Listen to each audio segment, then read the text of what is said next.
He searched every room. The nursery? Empty. The kitchen? Empty. The entire mansion, silent. No sign of his maid, no sign of his baby. His heart started to race. Kevin Grant had built empires, moved markets, and controlled everything in his world, except this moment. Then he stepped outside, and what he saw stopped him cold. There, on a stone bench, in the biting morning air, was Gloria, asleep, still in uniform, arms wrapped tightly around baby Emily. A faded blue blanket covered the child, and Gloria's yellow cleaning gloves were still clinging to her hands. Neither of them stirred. For a second he couldn't breathe. Then he saw Emily's tiny chest rise, her fingers curled into Gloria's apron, and on Gloria's face a quiet kind of peace. He didn't understand it. Not yet. But what looked like recklessness was something else entirely, and that moment changed everything. The sky hadn't turned yet. It was still dark in Manhattan. Street lamps flickered against stone buildings, and the wind carried that early-hour stillness, the kind that makes you feel every second of silence. Kevin Grant stood on the marble steps of his estate, barefoot, tense. The cold bit at his skin. But it wasn't the cold that made him shiver. It was the emptiness. He had already checked the nursery. No baby. He'd called the nanny. No answer. Walked every hallway.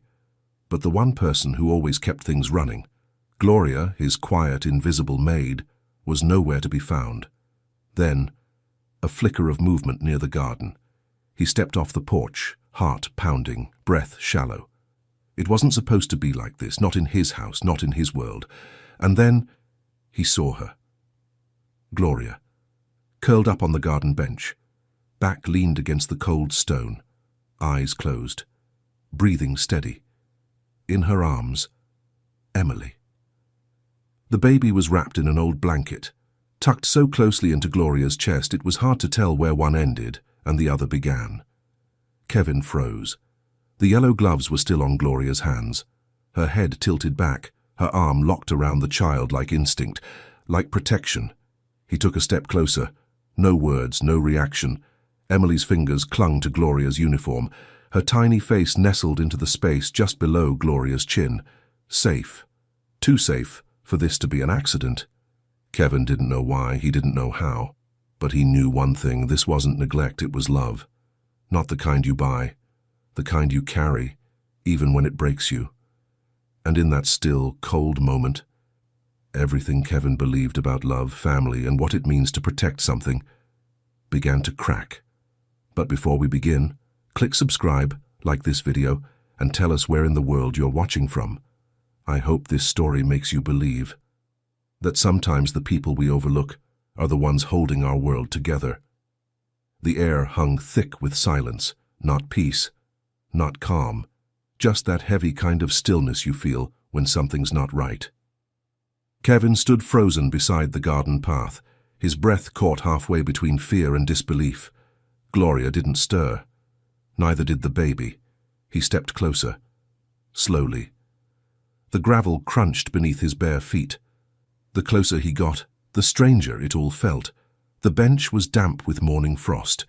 The blanket barely covered Emily's legs. And Gloria.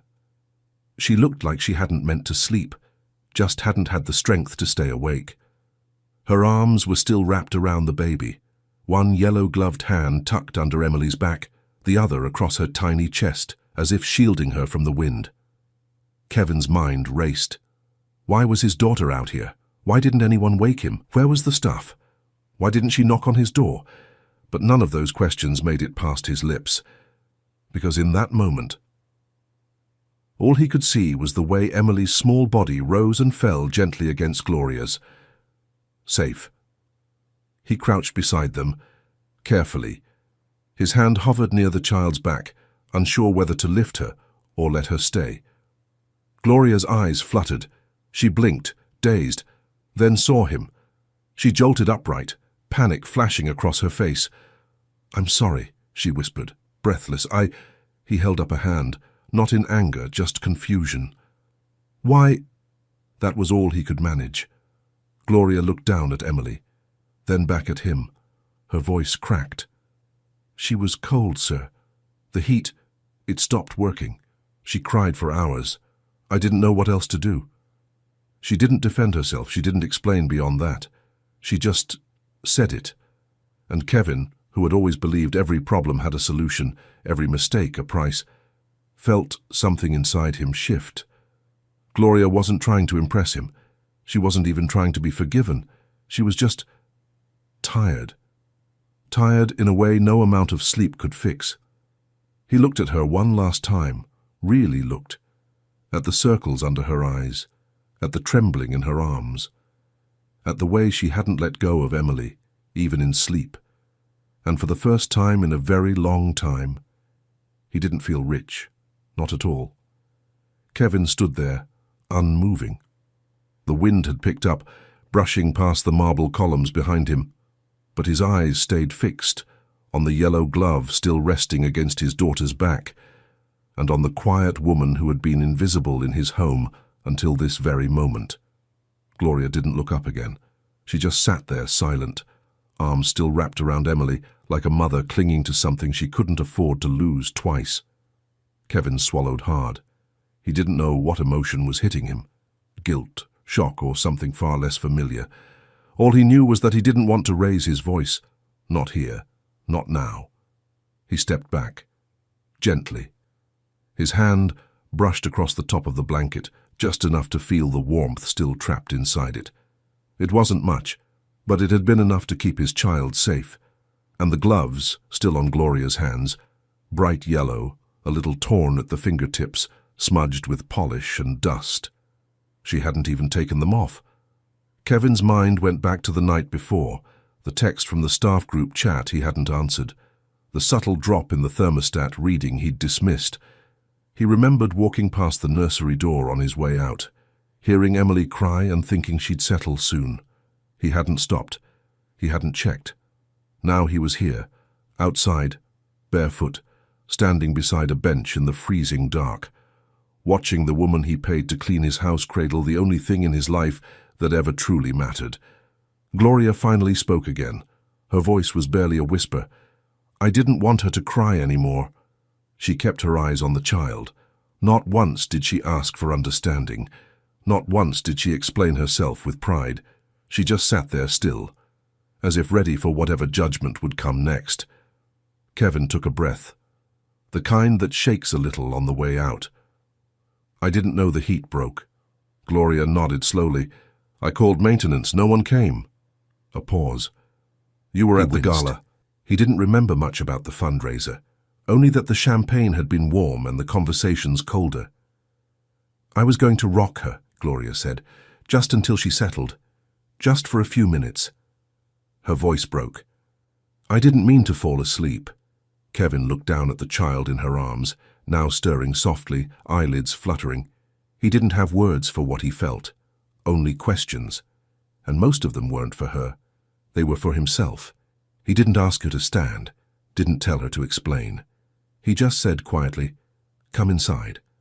She hesitated. Her arms tightened around the baby, as if part of her believed this was the last time she'd be allowed to hold her. But Kevin didn't reach. He didn't rush. He simply turned and led the way, leaving the front door wide open behind him. She followed. The marble floors felt colder than the bench. The silence inside the house, deeper than it had been outside. Kevin gestured to a seat in the kitchen, not the servants' table tucked behind the pantry, the main one. He didn't sit at first. He just watched as Gloria gently lowered Emily into the bassinet beside the counter, brushing the blanket into place like it was made of gold. Then she sat, still wearing the gloves. She kept her hands folded in her lap. Didn't speak. Didn't blink. Kevin pulled out the chair across from her and finally asked, "Who taught you how to hold a child like that?" A long pause, then she answered, "My daughter." His body stilled. She wasn't looking at him. She was staring at a small crack in the tile. Her voice was even, but quiet. Too quiet. "Her name was Ava," she said. "She was 2. Kevin didn't move, not even to breathe. "She got sick one winter," Gloria continued. "We didn't have heat. Couldn't afford to keep it running all night. I bundled her up best I could. She pressed her hands together until her knuckles went white. She had a fever. I tried to bring it down. Wet towels, cold rags. I stayed up holding her, just like I held Emily tonight. I prayed she'd make it to morning. Her throat tightened. But when I woke up, she was gone. She looked up then just once, and Kevin saw it. The grief she carried like breath. I failed her. 3 words. That's all. But they landed harder than anything he'd heard in years. And since that day, she whispered, I told myself like if I ever held another child, I wouldn't let go, not for anything, not even sleep. Silence filled the room again, except this time, it was sacred. Kevin glanced at the bassinet. Emily was still sleeping, and he realized something that pulled at a part of him he didn't know existed. This woman hadn't just saved his child. She was still trying to save her own. He didn't speak for a long time, not because he didn't have words, but because none of them felt worthy. Gloria sat still across the table, eyes lowered, hands folded, gloves still on. The same gloves she wore to scrub the marble floors, the same hands that had held his baby like something irreplaceable. Kevin stood quietly and walked to the edge of the room. He didn't know why. Maybe to breathe, maybe to hide the sting behind his eyes. He'd never asked about her life, never wondered where she went after hours, never noticed when she skipped breaks or stayed late. She was just there, like the furniture, like the silence.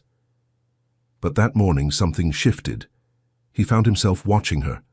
Later that day, as the sun pushed through the kitchen windows, he passed by the nursery door and paused. Gloria was inside, holding Emily again. Not because she had to, she had already worked through the night, but because Emily reached for her. Her small hands gripped Gloria's collar like instinct, like trust. Gloria rocked gently in the chair by the window, humming low, brushing her fingers across the baby's cheek with the kind of care you can't fake.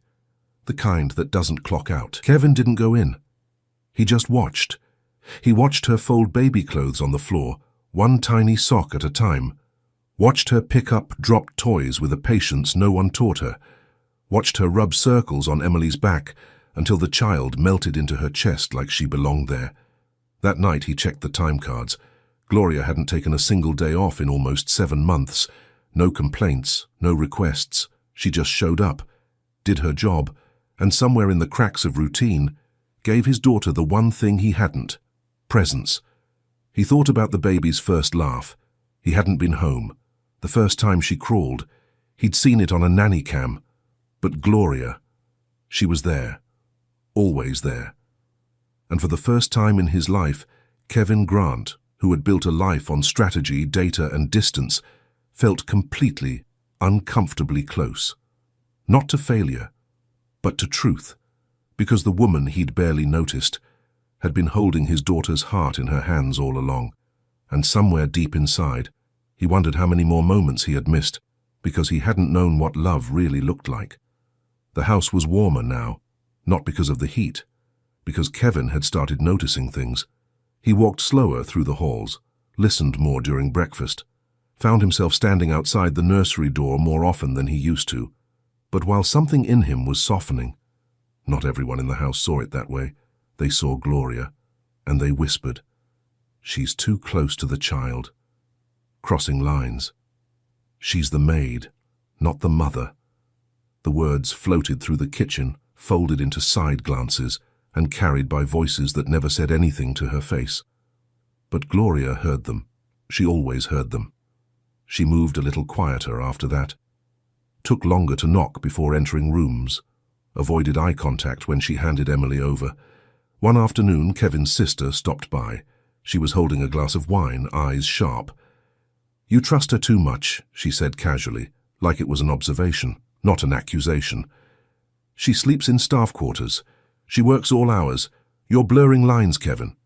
He didn't respond right away, because deep down, he knew it wasn't lines that were being blurred. It was something deeper than rules, something no policy could explain. That night, Gloria stayed later than usual. Emily had a fever, mild. But Gloria didn't leave her side. When the baby finally drifted off, Gloria slipped out of the room, quiet as ever.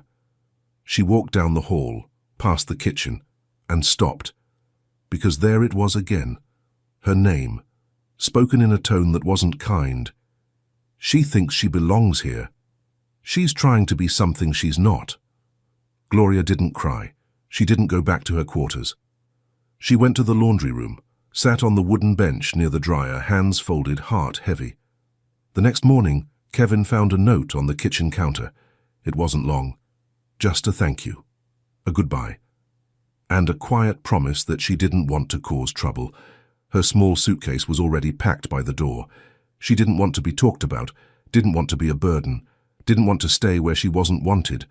But before she could reach the gate, Kevin was already waiting, Emily in his arms. No words at first, just the wind between them. Then, softly, "You don't leave the place you belong." He stepped closer, placing the baby gently back in Gloria's arms. "You're not just her nanny," his voice broke. "You're her heart." The house was asleep. For once there were no whispers, no questions, no lines being drawn in quiet corners. Gloria was still awake. She always was. She sat beside the crib, watching Emily breathe. One soft rise, one soft fall. The fever from the day before had passed, or so they thought. But then, a sound, not a cry, not a whimper, just silence. Too long, too still. Gloria leaned over the crib, her breaths short, labored, her tiny hands twitching beneath the blanket. Panic hit fast, but Gloria didn't scream. She lifted the baby gently into her arms and held her close. Kevin was already on his way. Something in him had pulled him from sleep. He turned the hallway corner just as Gloria opened the nursery door. He saw her face first, and then the baby. "Call a doctor," she said, voice shaking. He didn't ask questions, didn't hesitate. Within 20 minutes the nursery was full. Machines, wires, cold voices, urgent orders. Kevin stood near the window, helpless. Money moved fast, but not fast enough. Nothing was working. The fever climbed. Emily's skin turned pale. Her breath slowed again. Kevin looked at the doctor, and in that brief second of eye contact, he saw fear, real fear. And then Gloria stepped forward. She didn't ask. She didn't wait. She reached for Emily.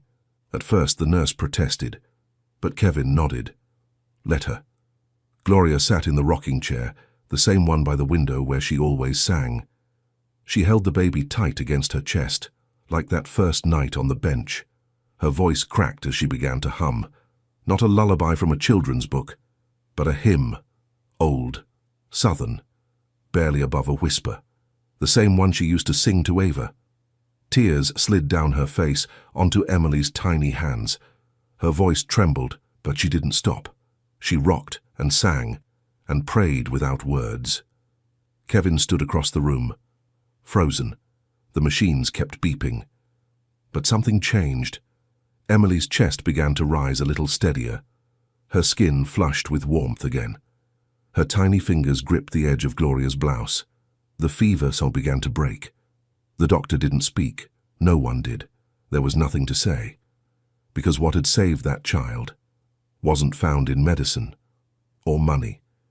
It was in the arms of a woman who had already lost everything once and refused to lose it again. The next evening the dining room was full. Long table, crystal glasses, heavy silverware. Kevin rarely called family dinners, and never with the staff present.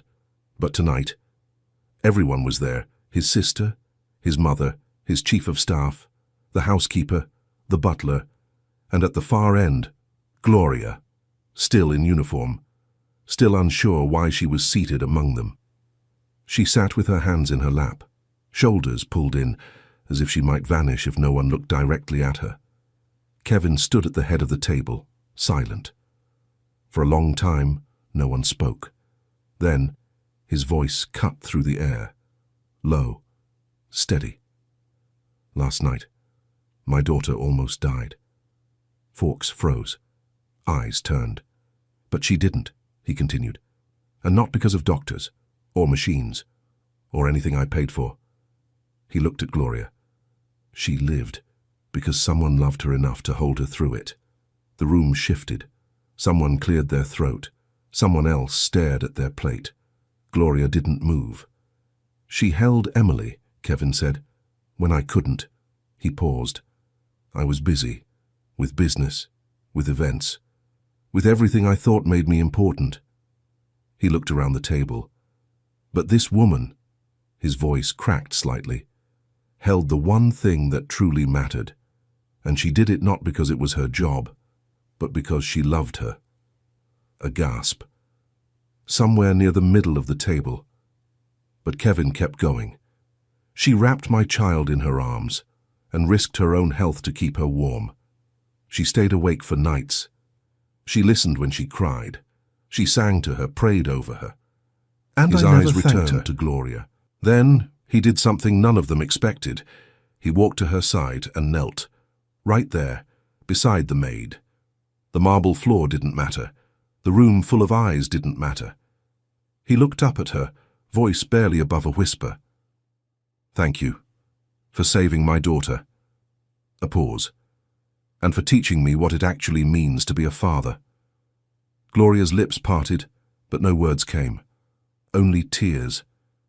She shook her head, unsure what to do, how to respond. But Kevin wasn't waiting for approval.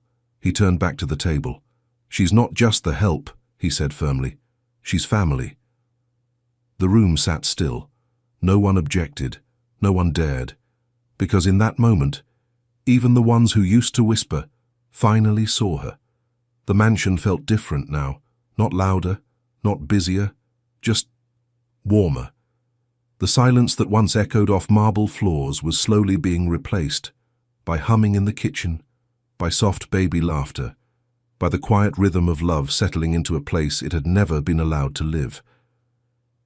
Kevin started working from home more, not because he had less to do, but because he had something worth staying for. He watched the little moments now, the ones he used to walk past, like the way Emily giggled when Gloria kissed her nose, the way Gloria tucked her into naps with the kind of gentleness that couldn't be taught, the way Emily reached for her in the mornings before she reached for anyone else. One morning Kevin stepped into the nursery, holding something in his hand. Small, gold. Gloria was rocking Emily, whispering the tail end of a lullaby. She looked up as he entered. Not startled, just curious. He walked over and handed her the box. I don't want this to feel like a gift, he said softly, because it's not about thanks. Gloria looked down. Inside the box, a delicate gold necklace, a tiny heart hanging at the center. She blinked. I can't accept this, she said, her voice already trembling. You don't have to, he replied, but I hope you will. She held the chain in her palm, eyes fixed on the heart. For the woman, Kevin said, who kept mine beating. She tried to speak, but her voice caught somewhere between shock and tears. I don't need anything, she whispered. Kevin smiled gently. I know. That's why you deserve everything. He helped her clasp it around her neck. Nothing else was said. There didn't need to be. Later that afternoon, Emily took her first wobbly steps across the nursery rug. Gloria clapped quietly, kneeling to catch her. The toddler fell into her arms, laughing. Mama G! It was the first time she said it. Clear, unprompted, as if she'd always known the words. Gloria froze. Tears welled in her eyes, but she didn't cry. She just held the child close and let herself breathe. For the first time in years, not like someone passing through, not like help, but like someone who belonged. And behind her, standing in the doorway. Kevin didn't say a word. He just smiled, because for the first time, his house felt like a home. Years passed, the seasons changed outside the gates, but inside the home, something sacred remained. Emily grew quickly, a little taller each spring, a little braver each fall. She scraped knees in the courtyard, painted handprints on hallway walls, learned to tie her shoes in the laundry room where Gloria used to hum lullabies. And Gloria. She stayed, through bedtime stories and school uniforms, through first words, first fevers, first questions about the world. She never asked for more. She just showed up, day after day. Heart open, arms They called her steady. Mama G without needing to explain why. Even the staff followed suit. And Kevin, he no longer walked through the halls with phone in hand. He knew now that the most important things couldn't be scheduled. They had to be witnessed. He sat in the garden more often now, beside the old stone bench, the one he once found too cold to notice. Now, it was sacred. One afternoon, as the sun dipped behind the trees, Emily, now 7, sat beside Gloria on that very bench. Her legs dangled. Her voice carried stories of school and friends and playground drama. Gloria smiled, her hands folded softly in her lap. The golden necklace still rested against her chest, worn now, but never removed. Kevin watched from the balcony, arms crossed gently, eyes a little misty. He knew this chapter of their lives was growing shorter. Gloria had started to slow down. She no longer cleaned, didn't have to. Her presence was no longer tied to duty. It was woven into the walls, into every photo, every corner, every memory that mattered. One morning, Emily was asked at school, "Who raised you?" She didn't hesitate. "My dad," she said, "and my Mama G." Simple. True. Unshaken. That evening, Emily climbed into Gloria's lap with a book she could now read herself, but she still asked Gloria to turn the pages, because some things aren't about need. They're about love and staying close. Outside, the garden lights flickered on, and for a moment, the house, once echoing with emptiness, felt full of stories, of second chances, of hearts that never stopped holding on. Kevin stepped out onto the balcony, looking down at them, and in a voice low, meant for no one but memory, he whispered, "I used to think love was something you earned." He paused. "But the woman who had the least gave us the most." A breath. "And we'll never forget that."